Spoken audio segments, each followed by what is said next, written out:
Hello guys, good morning. So Hyderabad నుంచి ఒడిశాకి కరెక్ట్గా రథయాత్ర టైంకి వచ్చాను. సో ఈరోజు last day of Rathyatra. So దీన్ని మా ఊర్లో బాహుడ జాతర అంటారు. సో ఇంతవరకు నా హెల్త్ బాగాలేక ఇప్పటి వరకు నేను వెళ్ళలేదు దర్శనం చేసుకోవడానికి. సో ఈరోజు ఫైనలీ మా మమ్మీ నేను వెళ్తున్నాం రథం దగ్గరికి. సో ఈవినింగ్ టైం ఇక్కడ రథం లాగుతారు. అప్పుడు చాలా జనం ఉంటారు, అర్చన చేయించడం కూడా కుదరదు. సో అందుకే మేము మార్నింగ్ వచ్చాం. సో లక్కీగా ఇప్పుడు వర్షం ఆగింది. సో దర్శనం అయిపోయింది. సో భక్తులందరూ ఇలా కింద నుంచే దర్శనం చేయించుకుంటారు, అర్చన చేయించుతారు. సో చిన్నపిల్లలకైతే రథం ఎక్కి దేవుడి దగ్గర పెట్టిస్తారు.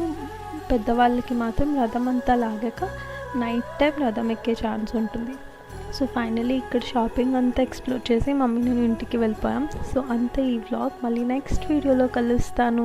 Bye guys.